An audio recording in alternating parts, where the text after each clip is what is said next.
చంద్రబాబు సంపదకు వాళ్ళ కార్యకర్తలకు పంచుకుంటున్నాడు, అంతే, తేడా ఏం లేదు.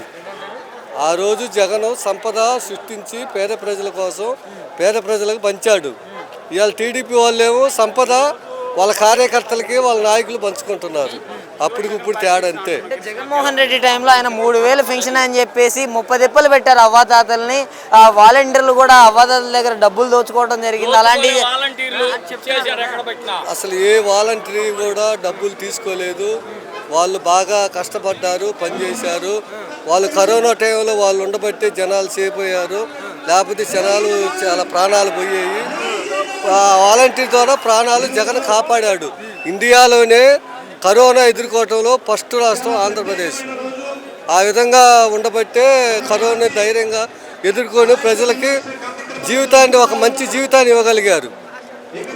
ఇప్పుడు అన్నమాట ప్రకారం జగన్మోహన్ రెడ్డి 3000 ఇవ్వలేకపోయాడు. మేము అన్నమాట ప్రకారం ప్రతి సంవత్సరానికి 250 పెంచుతా అన్నాడు.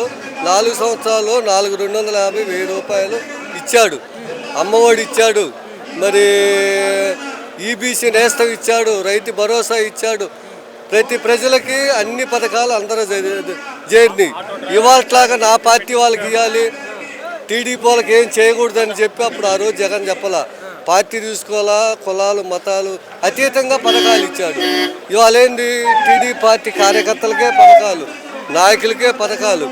ఇసుక ఫ్రీ అన్నాడు. ఆ రోజు గవర్నమెంట్కి సేంద్రేజ్ కట్టినా 600 ఇచ్చారు టన్ను. ఇవాళ ఫ్రీ ఇసుక అయితే 800 పడుతుంది. మరి రేటు తగ్గాలా పెరగాల ఫ్రీ ఇసుక అంటే? మరి ఏ వర్గం హ్యాపీగా ఉన్నారా? 25,000 30,000 అమ్మిన మిరగాయలు 10,000 అమ్ముతున్నాయి. వడ్లు 2500 అమ్మిని 1000 రూపాయలు అమ్ముతున్నాయి. మరి కందులు 10,000 అమ్మిని 5,500 అమ్ముతున్నాయి. ప్రతిదీ అట్లే డౌన్ అయిపోయింది. చంద్రబాబు వచ్చిన తర్వాత డౌన్ ఫాల్ అవుతుంది ప్రతి వ్యాపారం. కొంచెం టైం ఇచ్చి చూడండి. మేము అధికారంలోకి వచ్చి 10 నెలలే కదా అవుతుంది. జగన్మోహన్ రెడ్డి కూడా సంవత్సరానికి కానీ చేయలేదు ఒక పథకం కూడా అంటున్నారు కదా. ఆయన సంవత్సరంలోపు అన్ని పథకాలు ఇంప్లిమెంటేషన్ చేశాడు, అన్నమాట ప్రకారం కమిట్మెంట్. ఇదంతా ఎందుకు? చంద్రబాబు ఆ రోజు బాండ్లు ఇచ్చాడుగా, రైతు రుణమాఫీ. ఆ ఇచ్చిన బాండ్లకి వాళ్ళు డబ్బులు ఇవ్వమనండి. బాండ్లు ఇచ్చాడు కదా పోయేటప్పుడు, ఆ బాండ్లకి వాళ్ళు తిరిగి డబ్బులు ఇవ్వమనండి. ఆయన ఇచ్చిన బాండ్లకి వాల్యూ ఉంటే. ఓవరాల్గా అయితే ఆయన చెప్తారు కానీ ఏది చేయరంటారా? మా అబద్ధాలు ఎలా చెప్పాలో, ప్రజలను ఎలా మోసగించాలో బాగా తెలిసిన వ్యక్తి.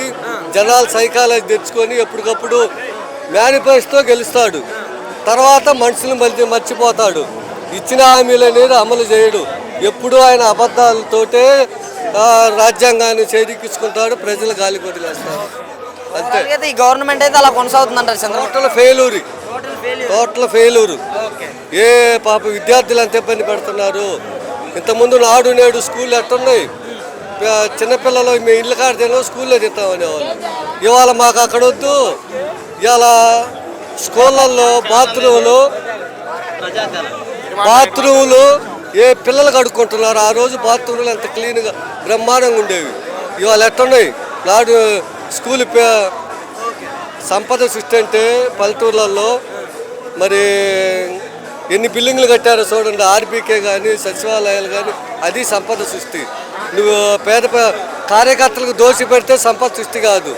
అవి ఎప్పుడు ప్రజలకు ఉపయోగపడతాయిగా. ఆర్బీకే కానీ ఇవన్నీ చేయరంటారు. ఇంక ఈ పథకాలు ఏమి చేయడు, పథకాలు ఏమి లేదు, కార్యకర్తలకే ఇచ్చుకుంటాడు.